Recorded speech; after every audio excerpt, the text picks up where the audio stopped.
मित्रों, कभी कभी जिंदगी इतनी थका देती है कि इंसान को लगता है अब नहीं उठूंगा। जब चारों तरफ से दरवाजे बंद हों, जब रिश्ते टूट रहे हों, जब पैसा ना हो, जब सपने धुएं की तरह उड़ रहे हों, तब एक इंसान को क्या चाहिए?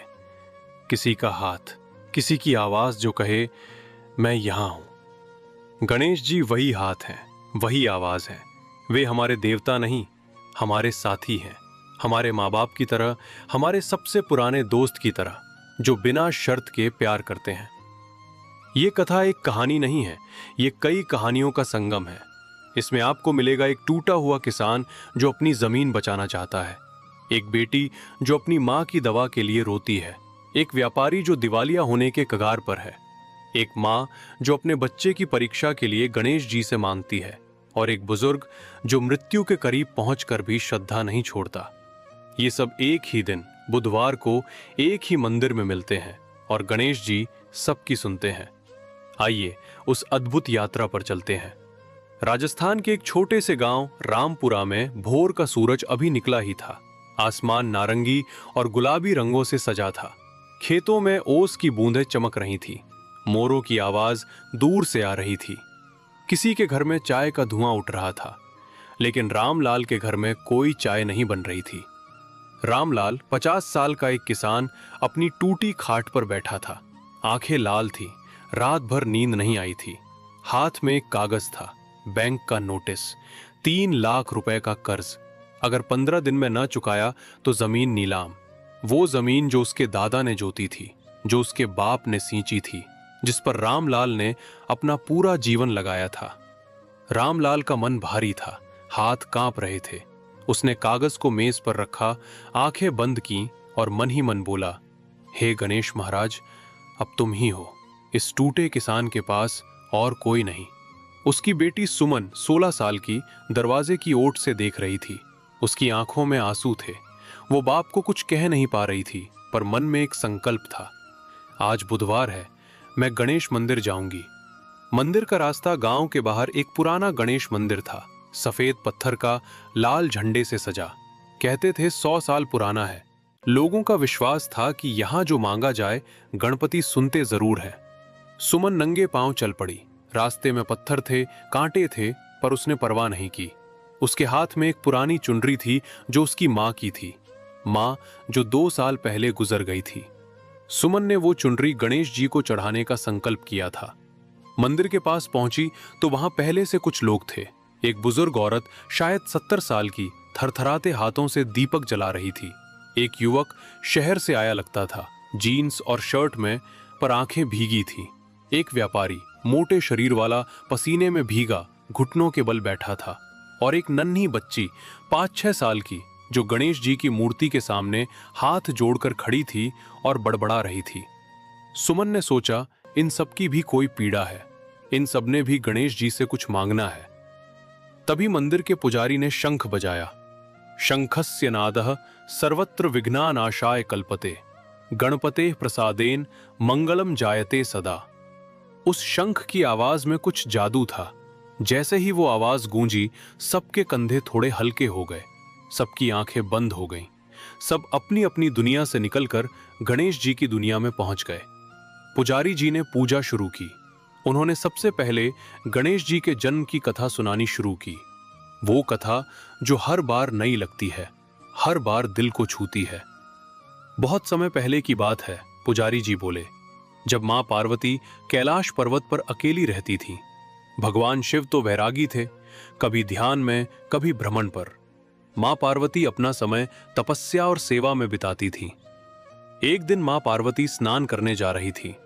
उन्होंने महसूस किया कि उनके पास कोई अपना नहीं है जो द्वार की रक्षा करे, जो उनका माने, जो सिर्फ उनका हो। मां पार्वती के मन में एक इच्छा जागी, एक पुत्र की इच्छा, एक ऐसा पुत्र जो उनका हो, जो उन्हें माने, जो उनकी बात सुने। हल्दी और मन की शक्ति मां पार्वती ने अपने शरीर पर लगी हल्दी और उपटन को एकत्र किया। उन्होंने उसमें अपने प्रेम की शक्ति, अपनी ममता की ऊर्जा और अपनी आत्मा का अंश मिलाया, और उस मिश्रण से उन्होंने एक बालक की मूर्ति बनाई। वो मूर्ति इतनी सुंदर थी कि देखते ही लगता था, ये तो साक्षात ब्रह्म है। मां पार्वती ने उस मूर्ति में प्राण फूके और वो बालक जीवित हो उठा। उसकी आंखें खुली, मां को देखा और मुस्कुराया। मां, उसने पहली बार कहा। मां पार्वती की आंखों से आंसू बह निकले। उन्होंने उसे गले लगा लिया। वो क्षण, एक मां और उसके पहले बच्चे का वो पहला स्पर्श, इस सृष्टि का सबसे पवित्र क्षण था।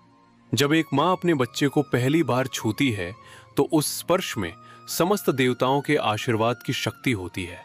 द्वार पर खड़ा बालक और भगवान शिव का आगमन, मां पार्वती ने उस बालक को दंड दिया। बेटा, तुम मेरे पुत्र हो। तुम्हारा कर्तव्य है कि जब तक मैं स्नान करूं, इस द्वार पर खड़े रहो। किसी को अंदर मत आने देना, चाहे कोई भी हो। बालक ने सिर झुकाया और द्वार पर खड़ा हो गया। कुछ समय बाद भगवान शिव आए। उन्होंने द्वार पर एक अपरिचित बालक को देखा। हटो राह से, भगवान शिव ने कहा। नहीं, बालक ने शांत पर दृढ़ स्वर में कहा। मां ने कहा है किसी को नहीं। जानते हो मैं कौन हूं? जानता हूं, पर मां की आज्ञा से बड़ा कोई नहीं। वहां उपस्थित देवताओं ने बहुत समझाया, पर उस बालक ने एक न सुनी। वो अपनी मां के वचन पर अटल था। तब जो हुआ वो बहुत दुखद था। भगवान शिव के गण आए, युद्ध हुआ। उस बालक ने अकेले ही सबको परास्त किया। उसकी वीरता देखकर सब हैरान थे, पर अंत में भगवान शिव ने अपना त्रिशूल चलाया। बालक का शीश धड़ से अलग हो गया। उसी समय मां पार्वती बाहर आईं और जो देखा, वो देखकर उनकी चीख निकल गई। उनके पुत्र का शरीर धरती पर पड़ा था।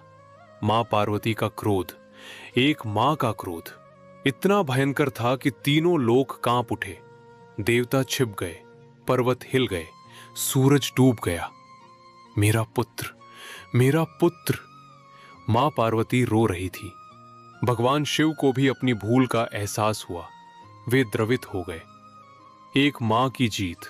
गजमुख का वरदान भगवान शिव ने अपने गणों को उत्तर दिशा में भेजा। आदेश था, जो भी पहला प्राणी मिले जो उत्तर की ओर सिर करके सो रहा हो, उसका शीश लेकर आओ। गण लौटे, एक हाथी का शीश लेकर। भगवान शिव ने वो शीश उस बालक के धड़ पर रखा, दिव्य मंत्रों से प्राण प्रतिष्ठा की, और वो बालक फिर उठ बैठा। उसका चेहरा अब हाथी का था, पर आंखें वही थी जिनमें मां की ममता थी। मां पार्वती ने उसे गले लगाया। इस बार वो रोई नहीं, इस बार मुस्कुराई। तुम मेरे गण हो, भगवान शिव ने कहा। तुम विघ्नों के नाशक हो, तुम प्रथम पूज्य हो। आज से कोई भी शुभ कार्य तुम्हारी पूजा के बिना पूर्ण नहीं होगा। प्रथमम वंदे गणेशम, द्वितीयम च सरस्वतीम, तृतीयम गुरुपादाब्जम, चतुर्थम इष्ट देवताम। मंदिर में बैठे सभी भक्त ये कथा सुन रहे थे। सुमन की आंखों में आंसू थे। वो बुजुर्ग महिला हाथ जोड़े बैठी थी। वो युवक जो पहले उदास था, अब उसके चेहरे पर कुछ और था, शायद शांति। उसी सुबह जब सुमन मंदिर गई, रामलाल घर पर ही बैठा था, पर उसका मन मंदिर में था। रामलाल की पूरी जीवन गाथा सुने तो रोना आ जाए, पर इसमें रोने की बात नहीं, जीने की बात है। रामलाल के पिता मोतीलाल एक साधारण किसान थे। गांव में 5 बीघा जमीन थी, बस यही दौलत थी। पर उन्होंने हमेशा कहा था, बेटा, ये जमीन हमारी मां है, इसे बेचना मत, चाहे कुछ भी हो जाए। रामलाल ने वो बात दिल में रखी, पर जिंदगी ने उसे बहुत थपेड़े दिए। पहले सूखा, 2 साल फसल नहीं हुई, फिर पत्नी बीमार पड़ी, ऑपरेशन हुआ, सारी बचत खर्च, फिर बेटे की पढ़ाई, शहर के कॉलेज में दाखिला, फीस के लिए कर्ज लिया, और फिर 1 साल बाढ़ आई, पूरी फसल डूब गई। 3 लाख का कर्ज पहाड़ की तरह खड़ा था। रामलाल की पत्नी सरला 2 साल पहले चल बसी थी। अब वो अकेला था अपनी बेटी सुमन के साथ। उस सुबह जब सुमन मंदिर गई, रामलाल ने एक काम किया। वो उठा, हाथ मुंह धोया और घर में जो एक छोटी सी गणेश जी की मूर्ति थी, वो जो सरला ने लाई थी शादी के दिन, उसे उठाया, उसे साफ किया, एक दीपक जलाया तेल का, क्योंकि घी नहीं था, और बैठ गया मूर्ति के सामने। रोया नहीं, बड़े बड़े मंत्र नहीं बोले, बस एक बात कही, अपनी भाषा में, अपने शब्दों में, गणपति बाबा, मेरे पास तुम्हें देने को कुछ नहीं है, न मोदक है, न फूल है, न सोना है, पर ये दिल है टूटा हुआ पर तुम्हारा। बस यही चढ़ाता हूं और बस यही मांगता हूं, मेरी जमीन बचा दो, वो जमीन जिसमें मेरे बाप की हड्डियां घुली हैं। दीपक जला रहा था। कमरे में एक अजीब सी शांति थी। बाहर चिड़ियां चहचहा रही थी, धीरे धीरे बह रही थी, और रामलाल को लगा जैसे किसी ने उसके कंधे पर हाथ रखा। उसने पीछे मुड़कर देखा, कोई नहीं था, पर वो एहसास झूठा नहीं था। गांव में एक अजनबी। उसी दिन दोपहर को गांव में एक आदमी आया। शहर का लग रहा था, सफेद कुर्ता, काला चश्मा, एक पुरानी गाड़ी में आया। उसने लोगों से पूछा, रामलाल का घर कहाँ है? लोग हैरान हुए, ये कौन है? वो आदमी रामलाल के घर पहुंचा, दरवाजा खटखटाया। रामलाल ने दरवाजा खोला। आप रामलाल हैं, किसान? हाँ, मैं विजय शर्मा हूं। मैं एक एनजीओ चलाता हूं जो किसानों की मदद करता है। मुझे आपके बारे में पता चला, सुना है आपकी जमीन जाने वाली है। रामलाल चुप रहा। मैं आपकी मदद करना चाहता हूं। रामलाल ने एक पल के लिए अपनी गणेश जी की मूर्ति की तरफ देखा और मन ही मन बोला, धन्यवाद। पुजारी जी की कथा जारी थी। उन्होंने कहा, गणेश जी के 12 नाम सुनने और बोलने से मनुष्य के 12 प्रकार के कष्ट दूर होते हैं। सभी भक्त कान लगाकर सुन रहे थे। सुमुख, जिनका मुख सुंदर है, पर यहां सुंदरता बाहरी नहीं, भीतरी है। गणेश जी का मुख इसलिए सुंदर है क्योंकि उसमें सदा मुस्कान है। जो दूसरों के लिए मुस्कुरा सके, जो दूसरों का दुख सुनकर उदास हो और उनकी खुशी में खुश हो, वही सुमुख है। गणेश जी हमें यह सिखाते हैं कि जीवन में चाहे कितनी भी तकलीफ हो, मुस्कान मत छोड़ो। एक दंत, जिनके एक ही दांत है। यह नाम एक अद्भुत कथा से जुड़ा है। कहते हैं गणेश जी ने महाभारत लिखते समय अपनी कलम टूट जाने पर अपना एक दांत तोड़कर कलम बना लिया। सोचिए, जब कोई साधन न हो तो अपने आप को ही साधन बना लो। ये एक दंत का संदेश है। जो अपनी परेशानी में भी अपना काम पूरा करे, वही एक दंत का असली भक्त है। कपिल रंग, जो न पूरा काला है न पूरा गोरा, ये रंग समभाव का प्रतीक है। गणेश जी न किसी के पक्ष में है न विपक्ष में। वे सबको समान दृष्टि से देखते हैं। अमीर गरीब, राजा रंक, पढ़ा लिखा अनपढ़, सब उनके लिए समान है। ये वो देवता हैं जो रामलाल जैसे किसान की भी सुनते हैं और एक राजा की भी। गजकर्ण, बड़े कानों वाले। हाथी के कान बहुत बड़े होते हैं। इसका अर्थ है सुनो बहुत, बोलो कम। जो सुनना जानता है वही समझना जानता है। गणेश जी हमारी हर बात सुनते हैं, चाहे वो बात जोर से बोली गई हो या मन में ही रह गई हो। उनके कान हमेशा खुले हैं। इसीलिए कहते हैं, गणेश जी से बात करो, वो सुनते हैं। लंबोदर, ये नाम सुनकर हंसी आ सकती है, पर इसमें गहरा अर्थ है। गणेश जी का बड़ा पेट इसलिए नहीं कि वे अधिक खाते हैं। उनका बड़ा पेट इसलिए है क्योंकि वे सबको समाहित करते हैं। दुनिया की सारी पीड़ाएं, सारी खुशियां, सारे राज, सब उनके उदर में समाये हैं। जो दूसरों का दुख अपने में समा सके, वही सच्चा लंबोदर है। विकट, असाधारण। जब समस्या बहुत बड़ी हो, जब लगे कि अब कोई रास्ता नहीं, तब विकट गणेश की याद आती है। वे विकट परिस्थितियों में भी रास्ता निकालते हैं। रामलाल की परिस्थिति विकट थी, पर विकट गणेश ने विजय शर्मा को भेजा। यही उनका सबसे प्रसिद्ध नाम है। विघ्न यानी बाधा, रुकावट। जीवन में विघ्न आते ही रहते हैं, पर गणेश जी विघ्न को हटाते नहीं, बल्कि हमें विघ्न से लड़ने की शक्ति देते हैं। वे कहते हैं, विघ्न से डरो मत, मैं हूं। विनायक, जो बिना किसी नाय के स्वयं नेता हो। गणेश जी किसी के अनुयायी नहीं, वे स्वयं मार्गदर्शक हैं। वे हमें जीवन की दिशा दिखाते हैं। जब हम भटक जाते हैं, विनायक का स्मरण करते हैं और रास्ता मिल जाता है। धूम्रकेतु, ये नाम उनके एक विशेष अवतार से जुड़ा है। जब अधर्म बढ़ जाता है, जब पृथ्वी पर पाप का धुआं छा जाता है, तब गणेश जी का ये स्वरूप प्रकट होता है। वे धर्म की रक्षा करते हैं। जहां अन्याय है, वहां धूम्रकेतु पहुंचते हैं। गणाध्यक्ष, गणों के अध्यक्ष। गण यानी समूह। गणेश जी सब देवताओं के, सब प्राणियों के स्वामी है, पर वे अहंकार से नहीं, प्रेम से शासन करते हैं। वे नेता हैं, पर उनके मन में किसी के प्रति घृणा नहीं। भालचंद्र, जिनके मस्तक पर चंद्रमा है।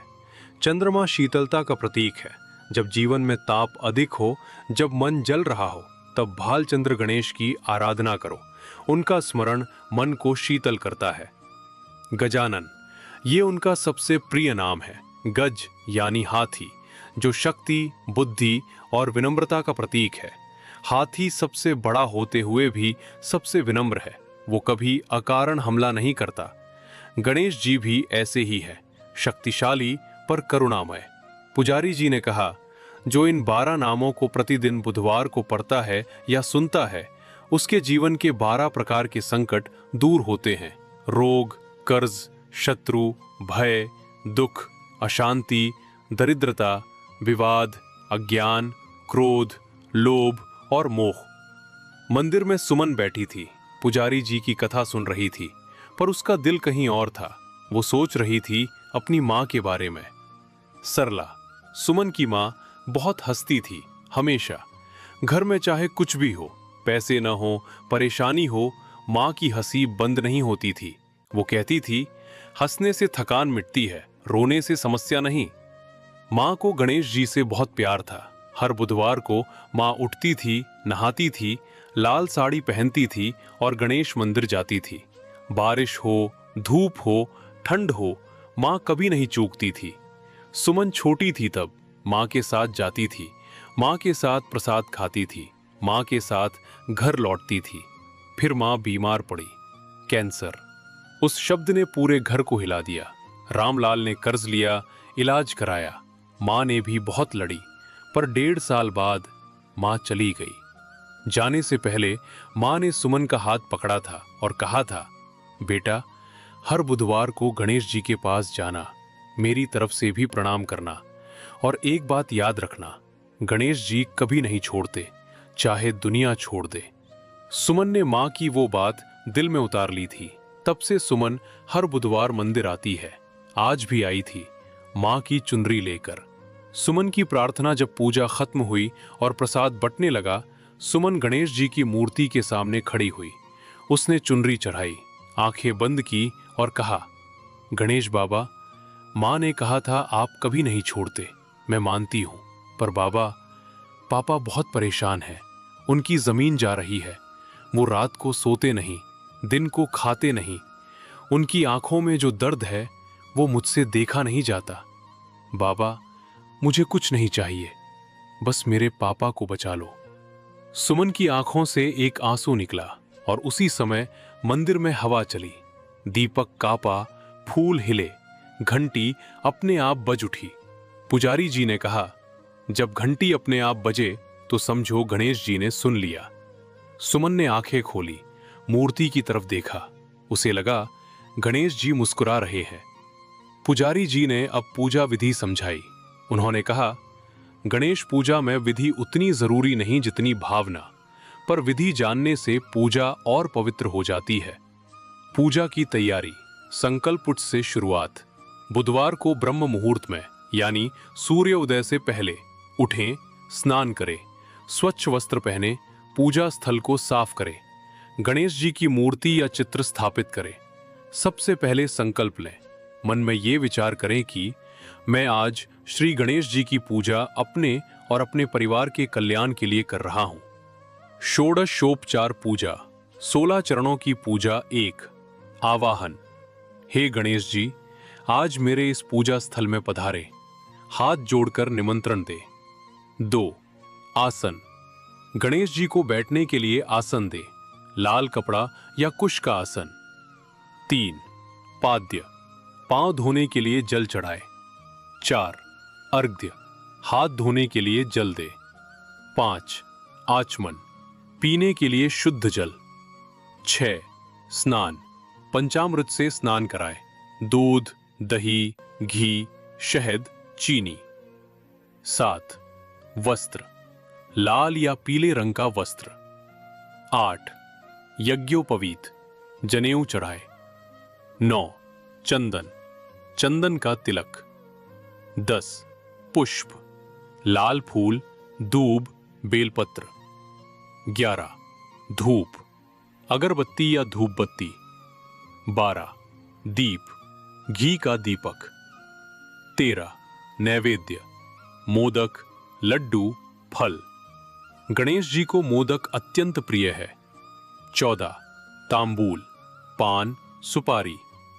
15 दक्षिणा, यथाशक्ति।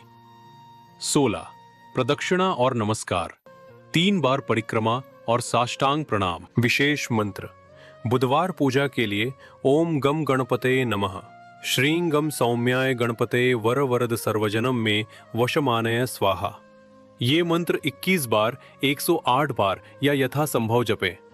दूर्वा और मोदक, क्यों? दूर्वा 3 पत्तियों वाली घास गणेश जी को क्यों प्रिय है, इसकी एक सुंदर कथा है। एक बार एक राक्षस ने गणेश जी को बहुत परेशान किया। गणेश जी ने उसे निगल लिया, पर राक्षस पेट में जलन पैदा करने लगा। तब देवताओं ने दूर्वा चढ़ाई और गणेश जी की जलन शांत हुई। तब से दूर्वा उन्हें प्रिय है। मोदक, मोद यानी आनंद, क यानी देने वाला। मोदक आनंद देने वाला है। जो गणेश जी को मोदक चढ़ाता है उसे जीवन में मोद, आनंद मिलता है। पूजा की समाप्ति, आरती। पूजा के अंत में आरती करें। जय गणेश, जय गणेश, जय गणेश देवा। माता जाकी पार्वती, पिता महादेवा। एक दंत दयावंत चार भुजधारी, माथे पर सिंदूर सोहे, मूसे की सवारी। अंधन को आंख देत, कोढ़िन को काया, बांझन को पुत्र देत, निर्धन को माया। हार चढ़े पुष्पमाल बहुविधि से सजाऊं, दूर्वा लड्डू लेकर गणेश को मनाऊं। जय गणेश, जय गणेश, जय गणेश देवा। मंदिर में जो व्यापारी आया था उसका नाम था किशन लाल अग्रवाल। शहर का जाना माना व्यापारी, कपड़े का व्यापार। 15 साल में मेहनत करके अपनी दुकान बनाई थी, पर पिछले 6 महीने से सब उल्टा हो रहा था। एक साझेदार ने धोखा दिया, 10 लाख रुपए लेकर गायब हो गया। एक बड़े ऑर्डर में नुकसान हो गया। बैंक का कर्ज था, उसकी EMI नहीं भरी। और सबसे बड़ी बात, गांव में, समाज में इज्जत थी। लोग जानते थे अगर दुकान बंद हुई, अगर कर्ज नहीं चुका तो वो इज्जत मिट्टी में मिल जाएगी। किशन लाल को नींद नहीं आती थी। उसकी पत्नी मीना रोती थी रात को, पर दिन में सब ठीक दिखाने की कोशिश करती थी। उनके 2 बच्चे थे, बेटा 15 साल का, बेटी 12 साल की। दोनों अच्छे स्कूल में पढ़ते थे। किशन लाल ने एक दिन रात को अपनी पत्नी से कहा, मीना, बच्चों को स्कूल से निकालना पड़ेगा। मीना ने कुछ नहीं कहा, बस उठी, रसोई में गई और चुपचाप रोती रही। उस रात किशन लाल ने एक काम किया। उसने याद किया, उसकी दादी हमेशा कहती थी, हर बुधवार गणेश जी का व्रत रखो, व्यापार कभी नहीं डूबेगा। किशन लाल ने बचपन में ये व्रत रखा था, पर शहर आने के बाद व्यस्त जीवन में सब भूल गया। उस रात उसने तय किया, कल बुधवार है, मंदिर जाऊंगा। मंदिर में किशन लाल मंदिर में आया तो उसके चेहरे पर घमंड का एक परत था जो सालों से चढ़ी थी। वो अमीर था, सफल था, लोग उसे अग्रवाल जी कहते थे सम्मान से। पर आज वो एक साधारण भक्त था। कोई पहचाने या ना पहचाने, आज वो बस एक इंसान था, परेशान, जरूरतमंद। उसने गणेश जी के सामने हाथ जोड़े और पहली बार जिंदगी में उसे शर्म नहीं आई मांगने में। हे गणपति, मुझे माफ करो, मैं भूल गया था, व्यस्त हो गया था। पर देखो, मैं आया, टूटा हुआ आया, झुका हुआ आया, पर आया। बस यही रास्ता दिखाओ, किधर जाऊं। और उसी मंदिर में उसी बुधवार को एक और भक्त आया, एक बुजुर्ग व्यापारी। उसने किशन लाल को देखा। अग्रवाल जी, आप यहाँ? किशन लाल ने उसे पहचाना। वो राधे श्याम जी थे, शहर के सबसे पुराने व्यापारी, दशकों का अनुभव। राधे श्याम जी? मैं जानता हूं, राधे श्याम जी बोले। मैंने सुना है, पर जो सुना है उससे ज्यादा जानता हूं, क्योंकि मेरे साथ भी ऐसा हुआ था 30 साल पहले। किशन लाल की आंखें चौड़ी हो गई। चलो, राधे श्याम जी बोले, पूजा के बाद बात करते हैं। पूजा के बीच में पुजारी जी ने मूषक यानी चूहे की कथा सुनाई। ये कथा उन सबको बहुत पसंद आई जो वहां बैठे थे। एक बार पुजारी जी बोले, ब्रह्मांड में एक देवता थे, क्रौंच, बहुत अहंकारी, अपनी शक्ति पर घमंड। एक दिन वो गलती से महर्षि वामदेव के आश्रम में घुस गए, जिससे एक शिष्य का पांव टूट गया। महर्षि को क्रोध आया। उन्होंने क्रौंच को शाप दिया, तुम मूषक बन जाओ। क्रौंच मूषक बन गया, पर वो मूषक बहुत शक्तिशाली था, इतना बड़ा कि एक पूरे आश्रम को अपनी बिल में छिपा ले। वो हर जगह तहस नहस करने लगा। तब गणेश जी आए। गणेश जी ने उस मूषक को अपना पाश फेंका। मूषक पकड़ा गया। मूषक ने क्षमा मांगी। गणेश जी ने कहा, तुमने क्षमा मांगी, ये अच्छी बात है, पर अब तुम मेरे वाहन बनोगे। मूषक ने स्वीकार किया और उस दिन से मूषक, वो छोटा सा प्राणी, गणेश जी का वाहन बना। जो एक बार अहंकार छोड़ दे और भगवान के शरण में आ जाए, वो कितना भी छोटा हो, महान बन जाता है। मूषक का संदेश हम सबके लिए पुजारी जी बोले। ये कथा सिर्फ मूषक की नहीं है, ये हम सबकी कथा है। हम सब कभी न कभी क्रौंच की तरह अहंकारी होते हैं, सोचते हैं मैं सब कर सकता हूं, मुझे किसी की जरूरत नहीं। पर फिर जब जिंदगी शाप देती है, जब मुसीबत आती है, तो हम मूषक बन जाते हैं। और तब जो गणेश जी की शरण में आता है, वो छोटा नहीं रहता, वो भगवान का वाहन बन जाता है, भगवान की शक्ति का माध्यम। किशनलाल ये सुन रहा था। उसे लगा ये कथा उसी के लिए है। वो भी अहंकारी था, वो भी भूल गया था, वो भी मुसीबत में मूषक बन गया था, पर अब वो गणेश जी की शरण में था। अब वो उनका वाहन बनेगा, उनकी इच्छा का, उनकी भक्ति का माध्यम। मंदिर में जो बुजुर्ग महिला थी, उसका नाम था सावित्री बाई। 75 साल की, छोटी सी काया, पर आंखों में एक अजीब सी चमक। सावित्री बाई की कहानी गांव में सब जानते थे। 2 साल पहले डॉक्टरों ने कहा था इन्हें 3 महीने से ज्यादा नहीं, कैंसर था, अंतिम चरण।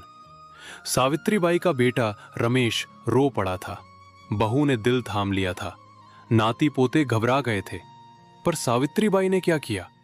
उन्होंने अस्पताल से घर आकर सबसे पहले गणेश मंदिर जाने की जिद की। दादी आप बीमार हैं, नाती ने कहा। बीमारी तन में है, सावित्री बाई बोली। मन तो ठीक है, और जब मन गणेश जी के पास है तो तन क्या करेगा? वो संकल्प जो मौत को हरा गया, सावित्री बाई ने उस दिन गणेश जी के सामने एक संकल्प लिया। हे गणपति, मैं जाना नहीं चाहती अभी। मेरे पोते की शादी होनी है, मेरी पोती की परीक्षा है, मेरा बेटा अकेला पड़ जाएगा। बस उन्हें संभाल दो और मुझे थोड़ा समय दो। ये मांग थी एक दादी की, एक मां की, एक इंसान की। और गणेश जी ने सुना। डॉक्टरों ने 3 महीने कहा था, 2 साल बीत गए। सावित्री बाई अभी भी थीं, कमजोर थीं, पर थीं। हर बुधवार मंदिर आती थीं। डॉक्टर हैरान थे। उन्होंने कहा, यह मेडिकल साइंस नहीं समझा सकती। सावित्री बाई हंसती थीं। डॉक्टर साहब, कुछ चीजें साइंस से परे होती हैं, उसे विश्वास कहते हैं। आज का बुधवार और सावित्री बाई का आशीर्वाद। आज मंदिर में सावित्री बाई ने सुमन को देखा, उस लड़की को जो अकेली बैठी थी, आंखें भीगी थीं। सावित्री बाई उसके पास आईं। बेटा क्या हुआ? सुमन ने सब बता दिया। पापा का कर्ज, जमीन जाने का डर, मां का ना होना। सावित्री बाई ने उसका हाथ थामा। बेटा मैं तुम्हें एक बात बताती हूं, जब तक तुम इस मंदिर में आती रही, तब तक तुम्हारे पापा सुरक्षित हैं। गणेश जी बेटियों की सुनते हैं सबसे पहले, क्योंकि बेटियां मांगती नहीं अपने लिए, दूसरों के लिए मांगती हैं, और निस्वार्थ प्रार्थना का जवाब भगवान सबसे जल्दी देते हैं। सुमन ने आंखें पोंछी। दादी मां, आप सच कह रही हैं? सावित्री बाई ने सुमन का माथा चूमा। मैंने 2 साल पहले यमराज को हरा दिया। तुम्हारे पापा की जमीन बचना तो बहुत छोटी बात है। और दोनों, बुजुर्ग और जवान, मुस्कुरा दिए। पुजारी जी ने एक और कथा सुनाई, परशुराम और गणेश जी की। परशुराम भगवान विष्णु के 6ठे अवतार, बहुत वीर और बलशाली थे। उनके हाथ में एक दिव्य परशु कुल्हाड़ा था। कहते थे उनके परशु के सामने कुछ नहीं टिकता। एक बार परशुराम भगवान शिव से मिलने कैलाश गए। द्वार पर गणेश जी खड़े थे। परशुराम ने कहा, हट जाओ, मुझे शिवजी से मिलना है। गणेश जी बोले, अभी पिता ध्यान में है, रुकिए। परशुराम को क्रोध आया, वार किया। गणेश जी ने उस वार को अपनी सूंड से पकड़ लिया। परशुराम ने परशु चलाया। गणेश जी ने परशु को आने दिया अपने दांत पर। दांत टूट गया, पर गणेश जी ने रोका नहीं। क्यों? क्योंकि वो परशु उनके पिता भगवान शिव का दिया हुआ था, और माँ बाप का दिया हुआ कोई वार नहीं करता, स्वीकार करता है। जो माँ बाप से मिले कष्ट को भी आशीर्वाद मानकर स्वीकार करे, वही सच्चा भक्त है। गणेश जी ने यही सिखाया। परशुराम को अपनी भूल का एहसास हुआ। वे गणेश जी के पांव पड़ गए। गणेश जी मुस्कुराए, माफ किया। और इस कथा में एक और अर्थ है। गणेश जी एक दंत हो गए इसी घटना में। उनका दांत टूटा, पर उन्होंने उसे ही अपनी पहचान बना लिया। जो टूटे उसे त्यागो मत, उसे अपनी शक्ति बनाओ। मंदिर में जो युवक था उसका नाम था अर्जुन, 30 साल का। शहर में आईटी कंपनी में काम करता था। अच्छी सैलरी, अच्छा फ्लैट, अच्छी गाड़ी, पर अंदर से वो खाली था। 3 साल से एक लड़की से प्यार किया। उसने हाँ कहा, मना किया, फिर हाँ कहा, और अंत में किसी और से शादी कर ली। माँ बाप गांव में थे, बूढ़े थे। वो शहर में था, अकेला। कंपनी में ले ऑफ हुई, उसका नाम उस लिस्ट में था। 3 झटके एक साथ, प्यार गया, नौकरी गई और माँ बाप से दूर। वो एक रात बहुत रोया। उसने सोचा, क्यों जी रहा हूं? ये सोच आई और वो डर गया। उसने माँ को फोन किया। माँ ने सुना। माँ ने एक ही बात कही, बेटा कल बुधवार है, गणेश मंदिर जा, बस जा, कुछ मत बोलना, बस जाकर बैठ जाना। अर्जुन गांव आया, सीधे मंदिर। वो वहां बैठा। कुछ समझ नहीं आ रहा था। पूजा की विधि याद नहीं थी, मंत्र याद नहीं थे, बस बैठा था। गणेश जी और अर्जुन का मौन संवाद। पूजा के बाद जब सब जाने लगे, अर्जुन वहीं बैठा रहा। पुजारी जी ने उसे देखा। बेटा कुछ परेशानी है? अर्जुन ने कहा, पता नहीं पुजारी जी, बस खाली लग रहा है। पुजारी जी बैठ गए उसके पास। जानते हो, गणेश जी का एक और नाम है, विनायक। विन प्लस नायक, जो अपने दम पर नायक हो, जो किसी का सहारा ना लेकर भी खड़ा रहे।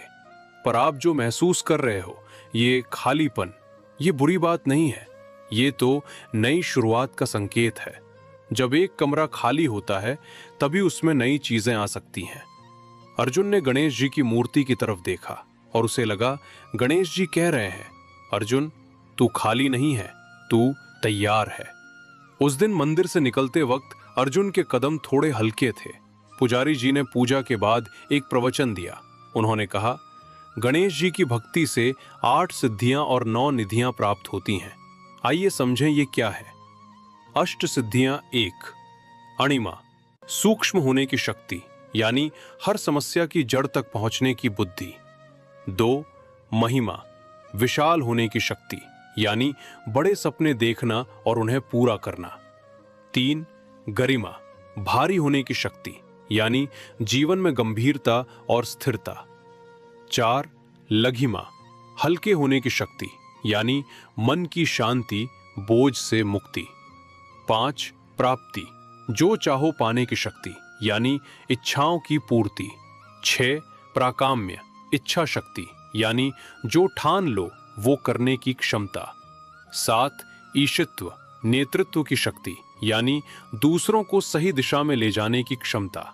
8, वशित्व, वश में करने की शक्ति, यानी मन और इंद्रियों पर नियंत्रण। 9 निधियां। 9 निधि। 1, पद्म निधि, सोने जैसी शुद्धता और समृद्धि। 2, महापद्म निधि, असीमित धन संपदा। 3, शंख निधि, पवित्रता और यश। 4, मकर निधि, व्यापार और उद्योग में सफलता। 5, कच्छप निधि, स्थायित्व और सुरक्षा। 6, मुकुंद निधि, रत्नों जैसी बहुमूल्य बुद्धि। 7, कुंद निधि, कला और सौंदर्य।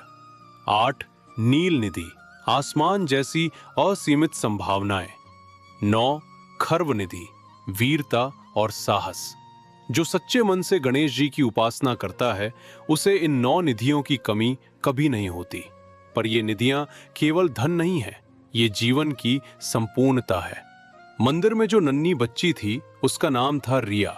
6 साल की, गुलाबी फ्रॉक में, माथे पर बिंदी। रिया की मां बाहर थी किसी काम से। रिया अकेले मंदिर में थी। वो गणेश जी की मूर्ति के सामने खड़ी थी और धीरे धीरे कुछ बोल रही थी। सुमन उसके पास गई, कान लगाया। रिया बोल रही थी, गणेश अंकल, मेरे पापा बहुत दिनों से घर नहीं आए। मम्मी कहती हैं वो काम पर गए हैं, पर मम्मी रोती है रात को, मुझे पता है। तो गणेश अंकल, पापा को जल्दी घर भेज दो बस। सुमन की आंखें भर आईं। पुजारी जी भी रुक गए। वो व्यापारी किशन लाल, जो अभी तक अपनी परेशानी में था, वो भी रुक गया। उस नन्ही बच्ची की आवाज में कुछ ऐसा था जो सबके दिल को छू गया। सावित्री बाई ने रिया के पास जाकर उसे गले लगाया। बेटा, गणेश जी ने सुन लिया। रिया ने आंखें खोली। सच में? सच में। रिया खुश हो गई और उसने गणेश जी को थैंक यू कहा अपनी बाल भाषा में। सब हंस दिए और उस हंसी में एक अजीब सी राहत थी। बाल भक्ति की महिमा। पुजारी जी बोले, बच्चों की प्रार्थना में कोई शर्त नहीं होती, कोई दिखावा नहीं, कोई विधि नहीं, बस सीधा संवाद। इसीलिए भगवान बच्चों की सुनते हैं सबसे जल्दी। हम बड़े हो जाते हैं और भूल जाते हैं वो सरलता। हम सोचने लगते हैं सही शब्द क्या हो, सही मंत्र क्या हो। पर गणेश जी को शब्दों की नहीं, भाव की जरूरत है। जब भी पूजा करो, बच्चे की तरह करो, निर्भीक, निस्वार्थ, सरल। पुजारी जी ने गणेश चतुर्थी का इतिहास सुनाया। वो उत्सव जो भारत में सबसे बड़े उत्सवों में से एक है। भाद्रपद शुक्ल चतुर्थी, ये तिथि गणेश जी का जन्मदिन है। इस दिन पूरे देश में, विशेषकर महाराष्ट्र में, गणेश उत्सव मनाया जाता है 10 दिन तक। गणपति बाप्पा मोरया। लोकमान्य तिलक और गणेश उत्सव।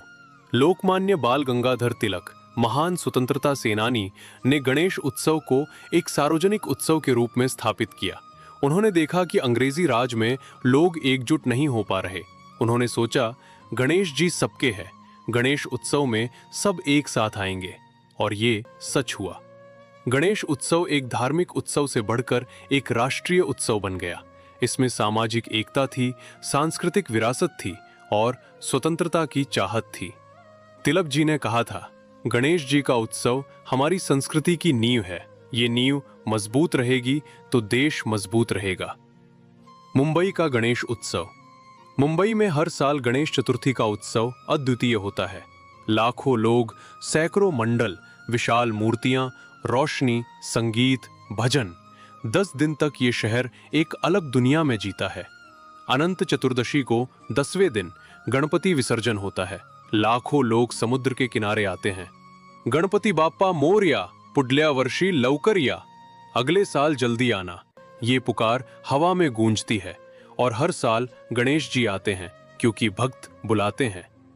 बुधवार का विशेष महत्व क्यों? बुध ग्रह बुद्धि और व्यापार का कारक है। गणेश जी बुद्धि और विद्या के देवता है, इसलिए बुधवार और गणेश जी का विशेष संबंध है। जो बुधवार को गणेश व्रत रखता है, उसकी बुद्धि तीव्र होती है, व्यापार में उन्नति होती है और जीवन में विघ्न कम आते हैं। इसीलिए हर बुधवार ये मंदिर भरा रहता है। रामलाल जैसे किसान से लेकर किशन लाल जैसे व्यापारी तक सब यहाँ आते हैं। पुजारी जी ने एक रोचक कथा सुनाई कुबेर और गणेश जी की। कुबेर धन के देवता एक बार बहुत अहंकारी हो गए। उनके पास सोना था, हीरे थे, माणिक्य थे। उन्होंने सोचा, मैं इतना धनी हूं, मैं भगवान शिव को भी अपनी दावत पर बुला सकता हूं। उन्होंने भगवान शिव को निमंत्रण भेजा। शिवजी ने कहा, मैं नहीं आ सकता, पर मेरे पुत्र गणेश को भेजता हूं। कुबेर ने सोचा, एक बच्चा, ठीक है, कुछ भी खिला दूंगा। गणेश जी आए और खाने लगे। खाते गए, खाते गए। 1 थाली, 2 थाली, 10 थाली, 100 थाली। कुबेर का भंडार खाली होने लगा। गणेश जी बोले, खाना और लाओ। कुबेर घबराए। उन्होंने भगवान शिव से मदद मांगी। शिवजी बोले, 1 मुट्ठी चावल ले जाओ, प्रेम से दो। कुबेर ने प्रेम और श्रद्धा से 1 मुट्ठी चावल गणेश जी को दिया और गणेश जी तृप्त हो गए। धन की मात्रा नहीं, भाव की शुद्धता, यही भगवान को प्रसन्न करती है। एक प्रेम से दी गई मुट्ठी 100 थालियों से भारी होती है। किशन लाल को यह कथा सुनकर एहसास हुआ, उसने भी धन को ही सब कुछ समझा था, पर धन के पीछे भागते भागते वो भाव भूल गया था। पूजा खत्म हुई। प्रसाद बटा, मोदक, लड्डू और फल सब बाहर आए। मंदिर के बाहर एक पीपल का पेड़ था, छांव थी, ठंडी हवा थी। सब वहीं बैठ गए, जैसे किसी अनजान शक्ति ने एक कर दिया हो। सावित्रीबाई, सुमन, किशनलाल, अर्जुन, रिया सब एक साथ। पुजारी जी भी आए। आज बुधवार है, पुजारी जी ने कहा, और आज यहां जो 5 जन मिले हैं इनमें से हर एक की एक पीड़ा है, पर देखो सब मुस्कुरा रहे हैं। क्यों? क्योंकि पूजा के बाद एक चीज होती है जो दवा से नहीं होती, वो है उम्मीद। उम्मीद गणेश जी का सबसे बड़ा वरदान। पुजारी जी बोले, लोग सोचते हैं गणेश जी तुरंत चमत्कार करते हैं। कभी कभी करते हैं, पर ज्यादातर वे धीरे धीरे काम करते हैं। वे रास्ता नहीं दिखाते, रास्ता चलने की शक्ति देते हैं। वे समस्या नहीं हटाते, समस्या से लड़ने का साहस देते हैं। वे दरवाजा नहीं खोलते, दरवाजा खटखटाने की हिम्मत देते हैं और उम्मीद देते हैं कि सब ठीक होगा। उस शाम एक एक करके चमत्कार। उसी शाम जब सब अपने अपने घर पहुंचे, कुछ बातें हुई जो शायद संयोग थीं या शायद नहीं। रामलाल के घर विजय शर्मा आया, जो एनजीओ चलाता था। उसने कहा, मैं एक सरकारी योजना के बारे में जानता हूं जिसमें किसानों का कर्ज माफ हो सकता है। मैं आपकी मदद करूंगा। किशनलाल को राधेश्याम जी ने बुलाया। उन्होंने अपने पुराने संपर्कों से एक नए व्यापारी का परिचय कराया जो किशनलाल का माल खरीदना चाहता था। एक नई शुरुआत। अर्जुन के फोन पर एक मैसेज आया, एक पुराने दोस्त का, यार मेरी कंपनी में एक ओपनिंग है, तेरे लिए बना है, बात करते हैं। रिया की मां का फोन आया, उसके पापा का, मैं कल आ रहा हूं। सावित्रीबाई का अगला जांच सफल रहा। ये सब संयोग थे या गणेश जी एक नहीं अनेक रूपों में पूजे जाते हैं। हर रूप का एक विशेष अर्थ है। बाल गणेश का स्वरूप एक छोटे बच्चे का है। ये रूप हमें याद दिलाता है, जीवन में बच्चे जैसी सरलता रखो, हर चीज में आश्चर्य देखो, हर दिन को नए सिरे से जियो। हेरंब गणेश 5 मुखों वाले हैं। ये स्वरूप शत्रुओं से रक्षा करता है। जो अकेला है, असहाय है, उसके लिए हेरंब गणेश हैं। कहते हैं इनकी पूजा से शत्रु मित्र बन जाते हैं। महागणपति का स्वरूप सबसे शक्तिशाली है। 10 भुजाएं, अनेक अस्त्र शस्त्र। ये स्वरूप बड़े कार्यों और कठिन परिस्थितियों में पूजा जाता है। गणेश जी की 2 पत्नियां हैं, रिद्धि और सिद्धि। रिद्धि यानी समृद्धि और सिद्धि यानी सफलता। इस स्वरूप की पूजा से धन और सफलता दोनों मिलते हैं। नृत्य गणेश नाचते हुए हैं। ये स्वरूप बताता है जीवन नृत्य है। हर मुसीबत में भी नृत्य करो, यानी आनंदित रहो। जब मन उदास हो, नृत्य गणेश का स्मरण करो। विघ्नराज, विघ्नों के राजा। ये विरोधाभासी नाम है। विघ्नों के नाशक को विघ्नराज क्यों कहते हैं? क्योंकि जो विघ्नों का राजा हो वही विघ्नों को नष्ट कर सकता है। जो भय के स्वामी हो वही हमें भय से मुक्त करते हैं। पुजारी जी ने एक बहुत रोचक कथा सुनाई, चंद्रमा की। एक बार गणेश जी अपने वाहन मूषक पर सवार होकर जा रहे थे। रात का समय था। रास्ते में एक सांप मिला। मूषक डर गया और गिर पड़ा। गणेश जी गिरे। उनके पेट पर चोट लगी। आकाश में चंद्रमा देख रहे थे और वे हंस पड़े। ये देखकर गणेश जी को बहुत दुख हुआ। उन्होंने चंद्रमा को शाप दिया, जो तुम्हें देखेगा उस पर झूठे आरोप लगेंगे। चंद्रमा घबराए, देवताओं से मदद मांगी, अंत में विनती की। गणेश जी ने शाप को पूरी तरह तो नहीं हटाया, पर कम किया। कहा, भाद्रपद शुक्ल चतुर्थी को जो चंद्रमा को देखेगा उस पर झूठे आरोप लगेंगे, पर अगर वो गणेश जी की कथा सुने तो इस दोष से मुक्त हो जाएगा। इसीलिए गणेश चतुर्थी को चंद्रमा ना देखने की परंपरा है और गणेश कथा सुनने का महत्व है, क्योंकि कथा हमें दोषों से मुक्त करती है। क्षमा की शक्ति गणेश जी ने चंद्रमा को क्षमा किया, पूरी तरह नहीं क्योंकि वो गलत था, पर माफी का रास्ता खुला रखा। यह हमें सिखाता है, क्षमा करो पर सीमा भी रखो। हर गलती का एक परिणाम होता है, पर भगवान हमेशा सुधार का मौका देते हैं। अब पुजारी जी ने वो कथा सुनाई जो विशेष रूप से बुधवार व्रत के लिए है। ये कथा सुनना और सुनाना अनिवार्य माना जाता है। कथा, एक ब्राह्मण और उसकी पत्नी। बहुत पुरानी बात है। एक नगर में एक ब्राह्मण रहता था। उसका नाम था शिवशंकर। वो बड़ा विद्वान था, पर उसके घर में दरिद्रता थी। 2 जून की रोटी भी मुश्किल से मिलती थी। उसकी पत्नी देवी बहुत श्रद्धालु थी। हर बुधवार को गणेश पूजा करती थी, व्रत रखती थी। पर शिवशंकर को विश्वास नहीं था। वो कहता, पूजा से क्या होगा, काम करो, कमाओ। देवी चुप रहती, अपनी पूजा जारी रखती। एक बुधवार को देवी ने व्रत रखा, पूजा की, पर घर में प्रसाद बनाने को कुछ न था। वो दुखी हुई। उसने गणेश जी से कहा, हे गणपति, आज प्रसाद नहीं बना पाई, क्षमा करना। उसी समय एक वृद्ध आया द्वार पर। माँ, क्या थोड़ा भोजन मिलेगा? देवी के पास कुछ न था, पर वो वापस नहीं कर सकती थी। उसने जो थोड़ा सा आटा था, रोटी बनाई, वो वृद्ध को दी। वृद्ध ने खाया, आशीर्वाद दिया, माँ, तुम्हारे घर में कभी अन्न की कमी ना हो, और चला गया। अगले दिन शिवशंकर काम पर गए। एक सेठ ने उन्हें बुलाया और कहा, मुझे एक विद्वान पुजारी चाहिए, क्या आप तैयार हैं? शिवशंकर ने हाँ कहा, और उसी दिन से उनके घर में लक्ष्मी का प्रवेश हुआ। शिवशंकर ने पूछा, ये कैसे हुआ? देवी ने कहा, गणेश जी ने किया। शिवशंकर को विश्वास नहीं हुआ। तब रात को उसे सपने में गणेश जी दिखे। गणेश जी बोले, शिवशंकर, तुम्हारी पत्नी की श्रद्धा ने तुम्हें बचाया। श्रद्धा का फल सदा मिलता है, देर सवेर, पर मिलता जरूर है। शिवशंकर की आंख खुली। उसने अपनी पत्नी का हाथ थामा और कहा, देवी, मुझे माफ करो, और अगले बुधवार से मैं भी पूजा करूंगा। इति बुधवार व्रत कथा संपूर्णम। जो इस कथा को सुने उसके सब विघ्न दूर हों, गणेश जी प्रसन्न हों। मोदक, ये शब्द सुनते ही गणेश जी का ध्यान आता है। पर क्या आप जानते हैं मोदक गणेश जी का प्रिय क्यों बना? एक कथा है। एक बार मां पार्वती ने गणेश जी और कार्तिकेय जी के लिए एक प्रतियोगिता रखी। एक दिव्य मोदक था। जो भी इस पृथ्वी की 3 परिक्रमा पहले करे उसे मोदक मिलेगा।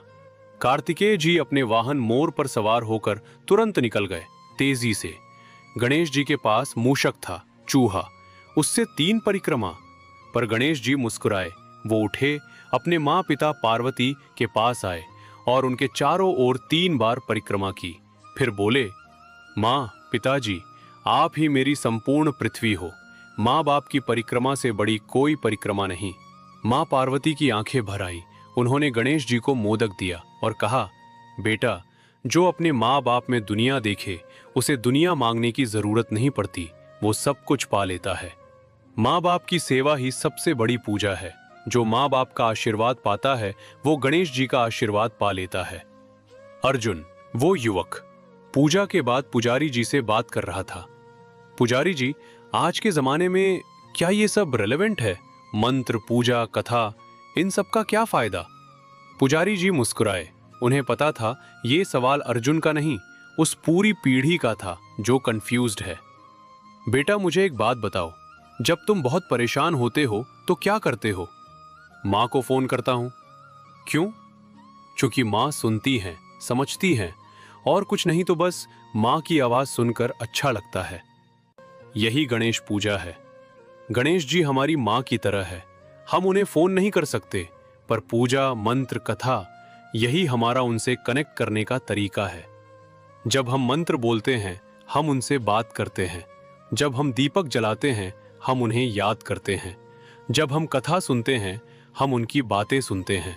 और एक बार ये कनेक्शन हो जाए तो अकेलापन नहीं रहता। अर्जुन ने ये सुना और चुप रहा। फिर बोला, पुजारी जी, मुझे गणेश जी का एक मंत्र सिखाइए जो मैं रोज बोल सकूं। अर्जुन का मंत्र, एक युवक की नई शुरुआत।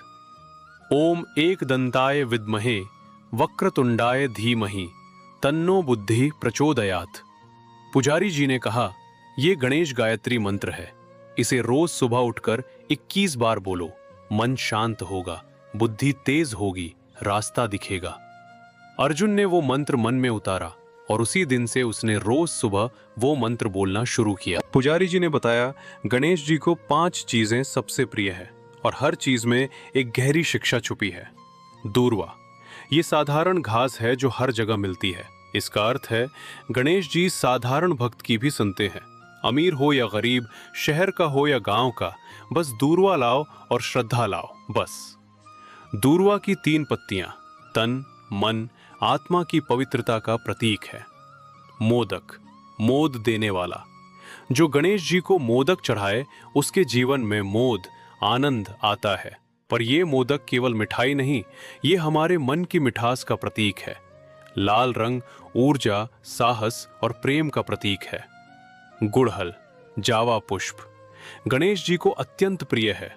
ये उन्हें चढ़ाने से व्यक्ति में ऊर्जा और साहस आता है।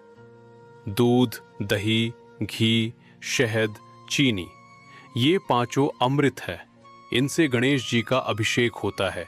ये पांच तत्व जीवन की पांच आवश्यकताओं का प्रतीक है: आहार, मन, बुद्धि, प्रेम और मधुरता। गणेश जी के मस्तक पर सिंदूर लगाया जाता है। सिंदूर मां पार्वती की ममता का प्रतीक है। जब हम गणेश जी को सिंदूर लगाते हैं, हम उनकी मां की ममता का सम्मान करते हैं। पुजारी जी ने कहा, गणेश जी के 21 नामों का पाठ करने से जीवन के 21 प्रकार के संकट दूर होते हैं। इन्हें प्रतिदिन पढ़ें। 1. गणेश, गणों के स्वामी। 2. एक दंत, एकल दंत वाले। 3. हेरंब, मां के प्रिय। 4. विघ्न नाशन, विघ्नों का नाश करने वाले। 5. लंबोदर, विशाल उदर वाले। 6. शूर्पकर्ण, सूप जैसे कान वाले। 7. गजवक्त्र, हाथी के मुख वाले। 8. विकट, असाधारण। 9. धूम्रवर्ण, धुएं जैसे रंग वाले। 10. भालचंद्र, चंद्रमा धारण किए। 11. विनायक, स्वयं नायक। 12. मयूरेश, मयूरों के देवता। 13. कपिल, भूरे रंग वाले। 14. सुमुख, सुंदर मुख वाले। 15. प्रथमेश, प्रथम पूज्य। 16. चिंतामणि, चिंताओं को हरने वाले। 17. ढुंडिराज, देश विदेश में खोजे जाने वाले। 18. गणाध्यक्ष, देवगणों के अध्यक्ष। 19. स्कंद पूर्वज, कार्तिकेय के बड़े भाई। 20. मूषक वाहन, मूषक पर सवार। 21. क्षिप्र प्रसाद, शीघ्र प्रसन्न होने वाले। जो इन 21 नामों को श्रद्धा से पढ़े, उसके 21 जन्मों के पाप नष्ट हो जाते हैं। ये शास्त्रों का वचन है। उस बुधवार मंदिर में एक और कहानी थी। एक महिला शकुंतला 50 साल की अकेले आई थी। आंखें थकी थी। उसका बेटा राकेश इंजीनियरिंग के अंतिम वर्ष में था। कल उसका बोर्ड एग्जाम था। राकेश ने बहुत मेहनत की थी, पर एक हफ्ते पहले उसे बुखार हुआ, तेज बुखार। 3 दिन बिस्तर पर रहा। अब परीक्षा 1 दिन दूर थी और वो घबराया हुआ था। शकुंतला मंदिर आई थी, मां की तरह। वो मांगने नहीं आई थी, वो देने आई थी। अपनी चिंता, अपना डर गणेश जी को। उसने गणेश जी से कहा, बाबा, राकेश ने मेहनत की है, बीमारी आ गई पर उसने हार नहीं मानी। मैं बस इतना मांगती हूं, कल उसके दिमाग में शांति रहे, घबराहट न हो, जो पढ़ा है वो याद आए। एक मां की यही मांग थी। राकेश की परीक्षा हुई। उसने बाद में मां को बताया, मां, अजीब बात हुई। परीक्षा हॉल में बैठते ही एक शांति महसूस हुई, सारे उत्तर याद आने लगे। राकेश पास हुआ। शकुंतला ने मंदिर जाकर मोदक चढ़ाए और कहा, धन्यवाद। परीक्षा में गणेश जी का आशीर्वाद कैसे पाएं? परीक्षार्थी को गणेश पूजा के साथ ये भी करना चाहिए। पूजा से पहले पढ़ाई। गणेश जी बुद्धि देते हैं, किताब नहीं। रात को सोने से पहले एक बार गणेश जी का नाम। परीक्षा हॉल में जाने से पहले ओम गंग गणपतये नमः 3 बार। और फिर भरोसा कि जो हुई मेहनत उसका फल मिलेगा। सिद्धि विनायक मंदिर, मुंबई। मुंबई के प्रभा देवी में स्थित ये मंदिर संभवतः भारत का सबसे प्रसिद्ध गणेश मंदिर है। यहाँ की मूर्ति स्वयंभू, स्वतः प्रकट है। लाखों भक्त प्रतिदिन आते हैं। अमिताभ बच्चन से लेकर मुकेश अंबानी तक सब यहाँ नतमस्तक होते हैं। कहते हैं, जो यहाँ सच्चे मन से मांगे वो खाली हाथ नहीं लौटता। महाराष्ट्र में 8 विशेष गणेश मंदिर हैं, जिन्हें अष्टविनायक कहते हैं। इनकी यात्रा एक पवित्र तीर्थ यात्रा मानी जाती है। मोरगांव, सिद्धटेक, पाली, मेहड़, थेऊर, लेण्याद्री, ओझर और रांजनगांव, ये 8 स्थान, इन सभी की यात्रा एक ही जन्म में करना बड़े सौभाग्य की बात मानी जाती है। त्रिचिरापल्ली की एक पहाड़ी पर स्थित ये मंदिर दक्षिण भारत का सबसे प्रसिद्ध गणेश मंदिर है। कहते हैं रावण ने शिवलिंग यहाँ रखा था और गणेश जी ने उसकी रक्षा की थी। केरल के मधुर में ये मंदिर है। यहाँ गणेश जी की मूर्ति 9 फीट ऊंची है। ये मंदिर अपनी वास्तुकला और पूजा पद्धति के लिए प्रसिद्ध है। आंध्र प्रदेश के चित्तूर में ये चमत्कारी मंदिर है। कहते हैं यहाँ की मूर्ति प्रतिवर्ष बढ़ती है। विज्ञान इसे नहीं समझा पाया। ये गणेश जी की अनंत महिमा का प्रमाण है। जब इंसान थक जाए, गणेश जी का प्रमाण देखने निकले। गणेश जी बुद्धि और विद्या के देवता है। वे महाभारत के लेखक हैं। व्यास जी ने बोला, गणेश जी ने लिखा। इसीलिए हर विद्यार्थी को, हर लेखक को, हर कलाकार को गणेश पूजा करनी चाहिए। महाभारत और गणेश जी, महर्षि वेद व्यास ने महाभारत की रचना करनी चाहिए, पर यह इतना विशाल ग्रंथ था कि कोई साधारण लेखक इसे लिख नहीं सकता था। ब्रह्मा जी ने कहा, गणेश जी से मांगो। व्यास जी ने गणेश जी से निवेदन किया। गणेश जी ने एक शर्त रखी, मैं लिखूंगा पर मेरी कलम नहीं रुकेगी, आप बिना रुके बोलते रहें। व्यास जी ने भी शर्त रखी, ठीक है, पर जो मैं बोलूं उसे समझे बिना मत लिखना। दोनों राजी हुए। व्यास जी जब थकते तो कोई कठिन श्लोक बोल देते, जिसे समझने में गणेश जी को समय लगता, और व्यास जी उस समय में थोड़ा आराम कर लेते। इस तरह महाभारत 1 लाख श्लोकों का विशाल ग्रंथ रचा गया। जो विद्यार्थी गणेश जी की पूजा करे, उसे किसी भी कठिन विषय को समझने में गणेश जी मदद करते हैं। विद्या पूजा का सरल तरीका, पढ़ने से पहले ओम गंग गणपतये नमः 3 बार, किताबें रखे सामने, प्रणाम करें। ये देखकर लगता है पाश्चात्य शिक्षा में भी कुछ ऐसी परंपराएं हैं। ग्रेजुएशन में पहले ईश्वर का नाम लेते हैं। कुछ कॉलेजेस में प्रेयर से दिन शुरू होता है, क्योंकि ज्ञान बिना श्रद्धा के अहंकार बन जाता है और अहंकार नाश करता है। रामलाल के घर विजय शर्मा आया था। उसने कहा, एक सरकारी योजना है कर्ज माफी की, पर उसके लिए कुछ कागजात चाहिए। रामलाल के पास वो कागजात नहीं थे। उसे फिर से चिंता हुई। भगवान ने रास्ता दिखाया, पर अब फिर रुकावट। उसने मन में सोचा।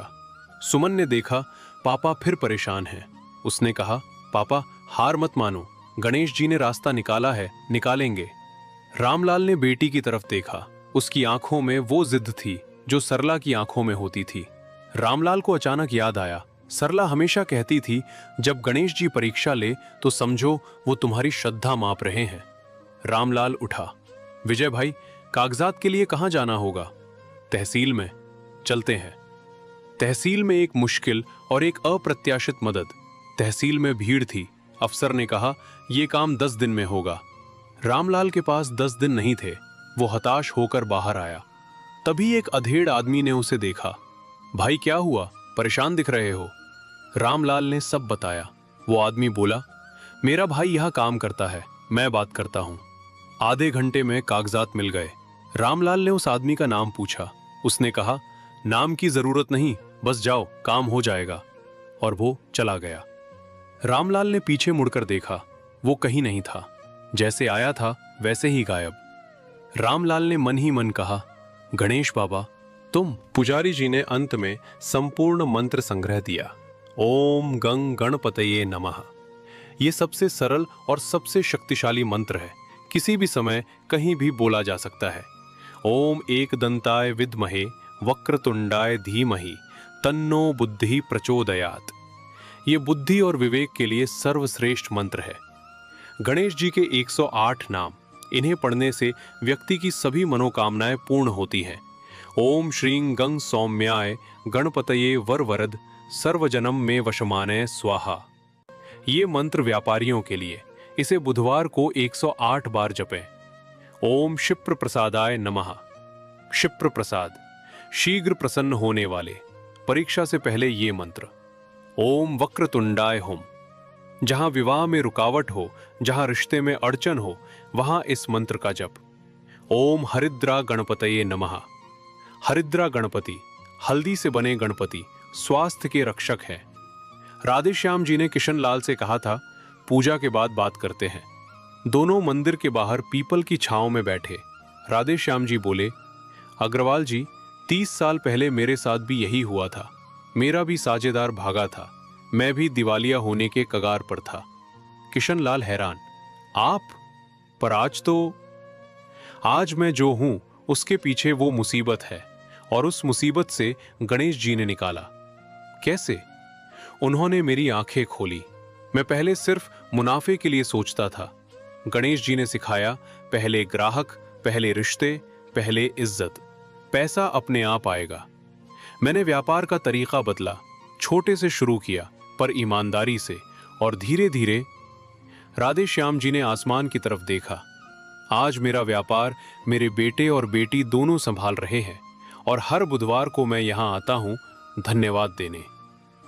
किशनलाल की आंखें भर आई। तो मुझे क्या करना चाहिए? एक काम करो, अपने ग्राहकों से मिलो, हर एक से माफी मांगो अगर कहीं कमी रही, और एक नई शुरुआत करो, पर इस बार गणेश जी को साथ लेकर। किशनलाल की नई शुरुआत किशनलाल ने यही किया। अगले दिन से उसने ग्राहकों से मिलना शुरू किया। पहले दिन 5 ग्राहकों ने वापस आने का वादा किया। दूसरे हफ्ते एक नया ऑर्डर। 1 महीने में धीरे धीरे पर व्यापार चलने लगा।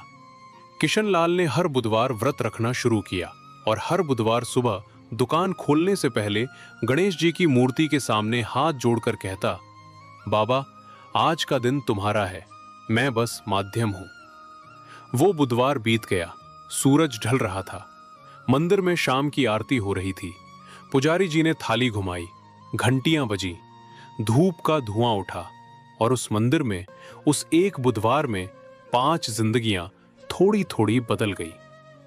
रामलाल, जिसकी जमीन जा रही थी, उसे एक रास्ता मिला, कागजात मिले, और विश्वास मिला कि जो आगे होगा अच्छा होगा। सुमन, जो बाप की खातिर आई थी, उसे एहसास हुआ कि श्रद्धा कमजोरी नहीं, ताकत है। किशनलाल, जिसका व्यापार डूब रहा था, उसे एक मार्गदर्शक मिला, एक नई दिशा मिली। अर्जुन, जो खाली था, उसे एक मंत्र मिला, एक कनेक्शन मिला, एक उम्मीद मिली। सावित्री बाई, जो मौत के करीब थी, उसने एक बार फिर साबित किया कि श्रद्धा से बड़ी कोई दवा नहीं। और रिया, वो नन्ही बच्ची, उसे अपने पापा का इंतजार खत्म होने वाला था। पुजारी जी का अंतिम संदेश आरती के बाद। पुजारी जी बोले, मित्रों, आज जो यहाँ आए, हर कोई किसी न किसी मुसीबत में था, पर यहाँ से कोई खाली हाथ नहीं गया। क्यों? क्योंकि जो गणेश जी के पास आता है वो उम्मीद लेकर जाता है, और उम्मीद ही सबसे बड़ा उपहार है। गणेश जी चमत्कार करते हैं, पर अपने तरीके से। वो तुम्हारे लिए पहाड़ नहीं हटाते, वो तुम्हें पहाड़ चढ़ने की ताकत देते हैं। वो तुम्हारी जिंदगी नहीं जीते, वो तुम्हें जिंदगी जीने का कारण देते हैं। इसीलिए हर बुधवार यहाँ आओ, ना इसलिए कि कुछ मांगना है, बल्कि इसलिए कि उनसे मिलना है, बातें करनी है, और उनकी कृपा में बैठना है। शुक्लांबरधरम विष्णुम शशिवर्णम चतुर्भुजम प्रसन्न वदनम ध्यायेत सर्वविघ्नोपशांतये। ओम गंग गणपतये नमः। उपसंहार। वो अगला बुधवार, और कहानी यहाँ खत्म नहीं होती। 1 हफ्ते बाद अगला बुधवार उस मंदिर में फिर वही लोग आए। रामलाल आया। इस बार सुमन के साथ नहीं, बल्कि अपने बेटे के साथ दी। उसके चेहरे पर एक हल्की सी मुस्कान थी। कर्ज माफी का काम चल रहा था। किशनलाल आया। इस बार हाथ में मोदक का डिब्बा था, अपने हाथों से बनवाया था घर पर। उसके चेहरे पर थकान थी, पर आंखों में एक जिजीविशा थी। अर्जुन आया, इस बार कुर्ता पहनकर, हाथ में दूरवा। उसे इंटरव्यू का कॉल आई थी। सावित्री बाई आई, थोड़ी कमजोर पर आई, और रिया आई अपने पापा के साथ। रिया के पापा, जो कहीं दूर काम पर थे, वो लौट आए थे। रिया की आंखें चमक रही थी। वो मंदिर के सामने खड़ी हुई, और उसने गणेश जी की मूर्ति की तरफ देखा और बोली, गणेश अंकल, थैंक यू, पापा आ गए। मंदिर में हवा चली, घंटी बजी, और पुजारी जी ने मुस्कुराते हुए कहा, देखा, उसने सुन लिया। ये कहानी यहाँ खत्म नहीं होती। ये कहानी हर बुधवार को फिर से शुरू होती है। हर उस इंसान की जिंदगी में जो टूटा हो, थका हो, डरा हो। हर उस माँ की जिंदगी में जो अपने बच्चे के लिए मांगती है। हर उस किसान की जिंदगी में जो अपनी जमीन के लिए लड़ता है। हर उस युवक की जिंदगी में जो रास्ता ढूंढ रहा है। गणेश जी हमेशा वहाँ है, बस एक बुधवार चाहिए, बस एक दीपक चाहिए, बस एक सच्ची पुकार चाहिए। जब भी लगे कि अकेले हो, गणेश जी का नाम लो, वो कभी दूर नहीं जाते। गणपति बाप्पा मोरया, मंगल मूर्ति मोरया, पुढल्या वर्षी लवकर या। ओम गंग गणपतये नमः। फल कथा। इस कथा के पाठ का फल जो इस महाकथा को संपूर्ण रूप से पढ़े या सुने, उसके जीवन के समस्त विघ्न दूर होते हैं, उसके व्यापार में उन्नति होती है, उसकी संतान की परीक्षा सफल होती है, उसके घर में शांति और समृद्धि आती है, उसके शत्रु मित्र बन जाते हैं, उसकी बीमारी में आराम मिलता है, उसके मन को शांति मिलती है और सबसे बड़ी बात, उसे उम्मीद मिलती है। ये उम्मीद, यही गणेश जी का सबसे बड़ा वरदान है। संपूर्ण गणेश आरती। जय गणेश, जय गणेश, जय गणेश देवा। माता जाकी पार्वती, पिता महादेवा। एक दंत दयावंत चार भुजधारी, माथे सिंदूर सोहे, मूसे की सवारी। जय गणेश, जय गणेश, जय गणेश देवा। पान चढ़े, फूल चढ़े और चढ़े मेवा, लड्डून का भोग लगे, संत करें सेवा। जय गणेश, जय गणेश, जय गणेश देवा। अंधन को आंख देत, कोढ़िन को काया, बांझन को पुत्र देत, निर्धन को माया। जय गणेश, जय गणेश, जय गणेश देवा। सूर श्याम शरण आए, सफल कीजे सेवा, माता जाकी पार्वती, पिता महादेवा। जय गणेश, जय गणेश, जय गणेश देवा। जय हो, जय हो, जय हो। श्री गणेश अर्पणम मस्तु। ये महाकथा गणेश जी के चरणों में समर्पित है। जो भी इसे पढ़े, उस पर गणपति की कृपा बनी रहे। हर बुधवार उनका नाम लो, हर दिन उनको याद करो। वे कभी नहीं छोड़ते जो एक बार उनका हो जाता है। वक्रतुंड महाकाय सूर्यकोटि समप्रभ, निर्विघ्नं कुरु मे देव, सर्व कार्येषु सर्वदा। ओम गंग गणपतये नमः। ओम गंग गणपतये नमः। ओम गंग गणपतये नमः। गणपति बाप्पा मोरया।